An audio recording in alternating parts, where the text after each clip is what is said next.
So हे guys, आमच्या घरासमोर एक बिल्डिंग आहे.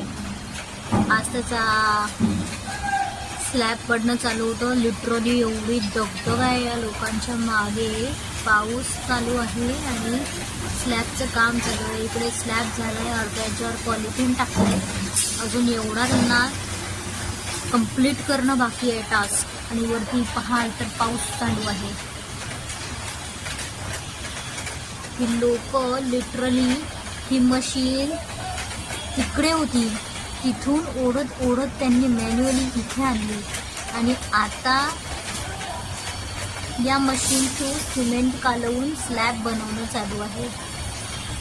अर्धा स्लॅब, अर्धा पण नाही अजून कंप्लीट झाला. त्यांचा हाफ पोर्शन कंप्लीट झाला आहे आणि त्याच्यावर त्यांनी पॉलिथिन टाकलाय. वरून पाऊस चालू आहे. अक्षरशः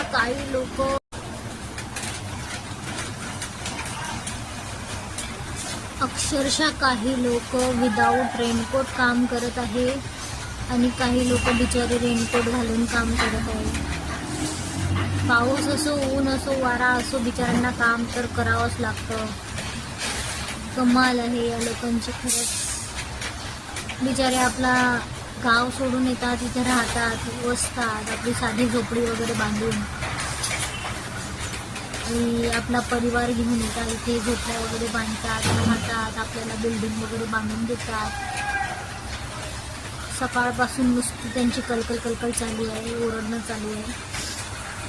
कारण की आज स्लॅब पडणं चालू आहे. वरून पाऊस पण आहे आणि एवढं टास्क त्यांचा कंप्लीट व्हायचं बाकी आहे. काही लोक छत्र्या घेऊन उभे आहे, काही रेनकोट आणि काही नुसतं तसेच काम करत आहेत बिचारे कामगार.